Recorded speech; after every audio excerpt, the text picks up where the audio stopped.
Koszmarna premiera gry Cyberpunk 2077 nie była dla mnie zaskoczeniem. Gdybym grał na giełdzie, pozbyłbym się akcji CD Projektu odpowiednio wcześnie.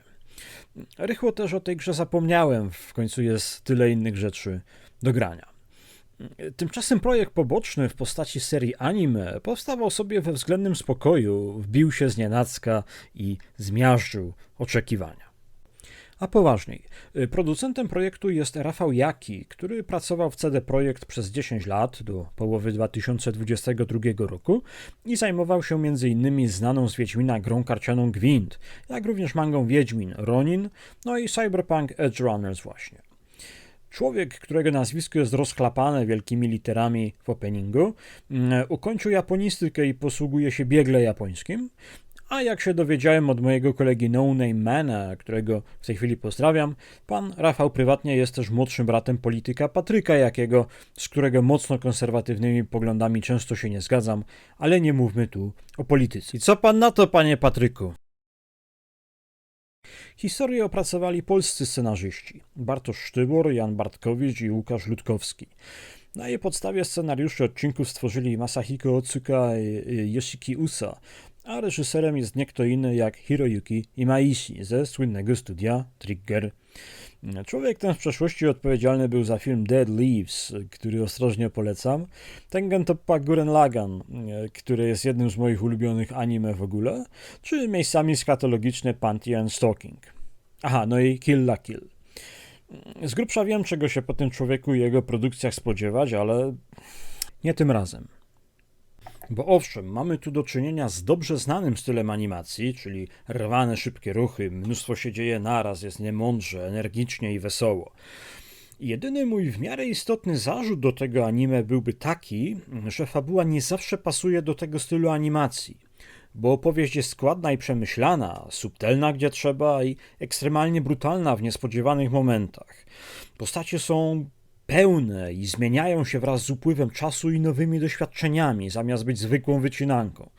Krótko mówiąc, scenariusz jest niepodobny do większości popularnych anime. Najlepszy tego przykład to piosenka I Really Want to Stay at Your House, podkreślająca relację Davida i Lucy. Słyszymy ją w epizodzie drugim podczas wirtualnej wizyty na Księżycu. Później zaczyna ona grać w dość niespodziewanym momencie w trakcie finałowego odcinka. Specjalnie po to, byś uświadomił sobie, jak bardzo wszystko się od tego drugiego odcinka zmieniło i jak niewiele pozostało.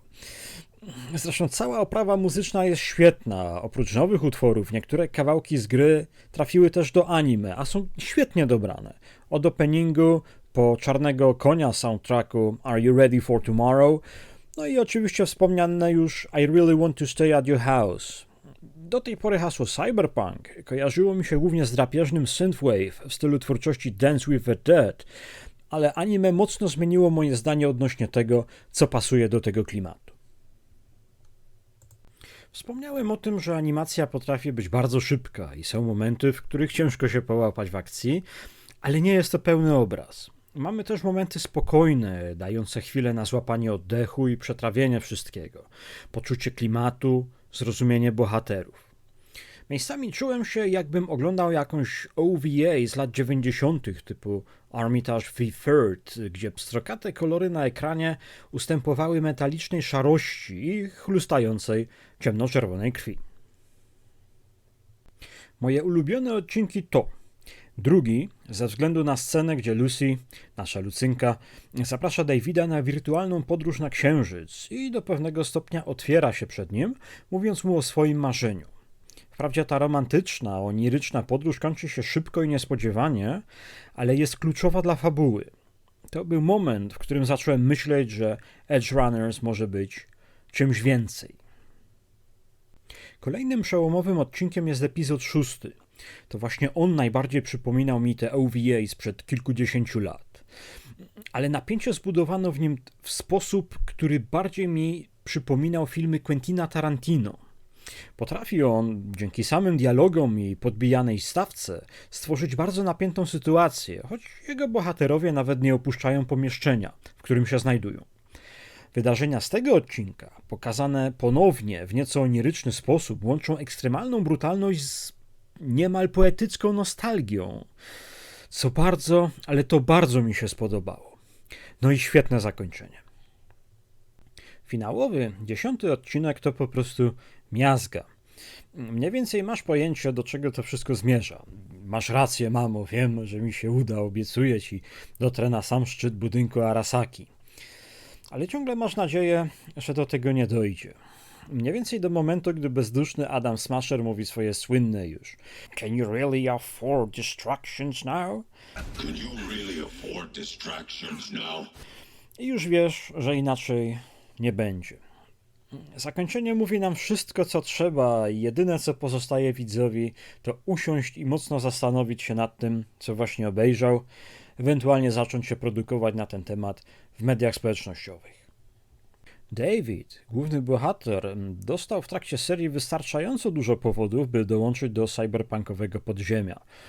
Wiele z nich wydarzyło się już w pierwszym odcinku.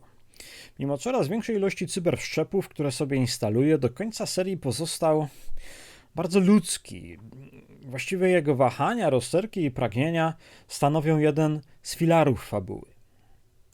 Drugim takim filarem jest postać Lucy, która na początku odgrywa wobec Davida rolę wróżki z magicznego świata, co jest, jak się szybko okazuje, pozą, mającą ukryć mocno pokiereszowane i obolałe wnętrze. Otworzenie się przed Davidem jest dla niej tyle kuszące, co bolesne i powoduje wycofanie się, zamknięcie się w sobie. Tego typu zachowania u dziewczyny znam, że tak powiem, z własnego doświadczenia, choć w przypadku Lucy jej historia była przynajmniej ciekawa. Wisienką na torcie jest oczywiście Rebecca, która wpływu na fabułę nie ma jakiegoś bardzo dużego, ale ta postać drugoplanowa kradnie większość scen, w których się pojawia, a jej szalona, czy wręcz mordercza żywiołowość musi przyciągać uwagę i nie bez powodu stała się ulubienicą tak wielu widzów. Po zawodzie wywołanym przed wczesną premierą niedorobionego Cyberpunka 2077, ta fantastyczna seria jakoś zmieniła nastawienie publiki również do samej gry, że jest już naprawiona, połatana i już można grać.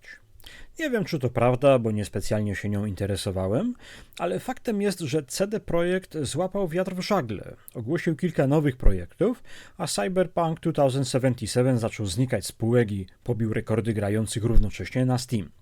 Tak, Cyberpunk Edge Runners jest tak dobre, że ma też wyraźnie wpływ na sprzedaż produktu z nim powiązanego.